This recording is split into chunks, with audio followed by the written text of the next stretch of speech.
Have you ever missed someone who barely gave you attention? Someone who ignored your messages, made you feel confused, disappeared without explanation. Yet somehow, you still think about them every day. And the worst part? You know they weren't good for you. You know they didn't truly care. But your mind keeps going back to them anyway. Why? Why do humans become emotionally attached to people who hurt them the most? The answer has nothing to do with love. It has everything to do with psychology.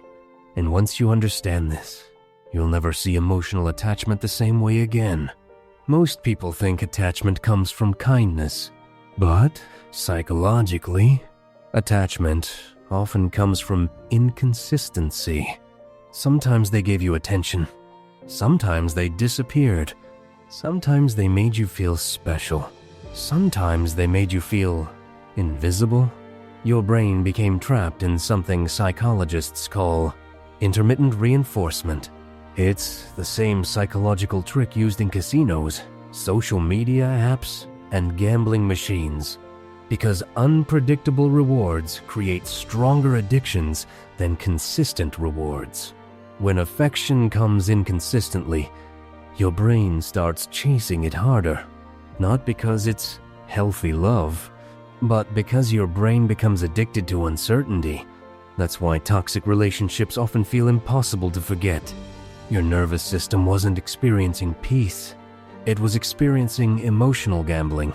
Sometimes, you don't actually miss the person. You miss how they made you feel during rare moments of attention. That one compliment, that late-night conversation, that one day they suddenly cared. Your brain holds on to those moments and ignores the weeks of confusion and emotional pain surrounding them. This is called selective emotional memory. Humans naturally remember emotional highs more intensely than emotional lows. So, even if someone gave you 90% pain, your brain keeps replaying the 10% that felt magical. And slowly, you begin romanticizing someone who emotionally neglected you. Not because they were special, but because your mind became emotionally dependent on their approval. You're not just grieving the person. You're grieving the future you imagined with them, the conversations you wanted to have, the version of them you hoped they would become, the love you thought you could eventually earn. Your brain created a fantasy, and now you're mourning something that never truly existed. That's why closure feels so difficult, because the mind hates unfinished emotional stories. Psychologists call this the Zeigarnik effect.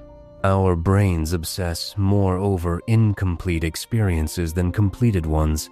So when someone leaves without clarity, your mind keeps replaying everything, trying to solve a puzzle that may never have an answer. Ever notice how one photo, one story, or one notification from them can instantly ruin your entire mood?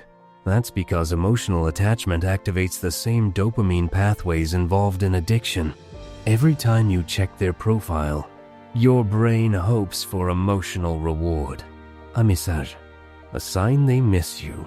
Anything, and even when you find nothing, your brain still keeps checking, because hope itself becomes addictive.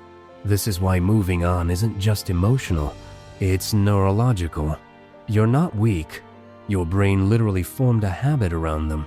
So how do you stop missing someone who never truly cared? First, stop confusing attention with love. Someone texting you occasionally, coming back when they feel lonely, or giving you mixed signals is not emotional care. Consistency is care. Peace is care. Clarity is care. Second, stop replaying only the good moments. Force yourself to remember the full reality. The confusion, the anxiety, the emotional exhaustion, not just the temporary highs. People who genuinely care about you don't leave you constantly questioning your worth. Real love does not make you feel emotionally starved. It doesn't make you beg for basic attention. Healthy connection feels safe, not addictive. Calm, not confusing. Sometimes the hardest part of healing is accepting that you became attached to potential, not reality. But the moment you stop chasing people who emotionally drain you, you create space for people who actually value you. And that changes everything. If this video made you realize something about your own attachments, come on, peace over confusion. And subscribe for more videos about psychology, human behavior, and the hidden patterns controlling our emotions.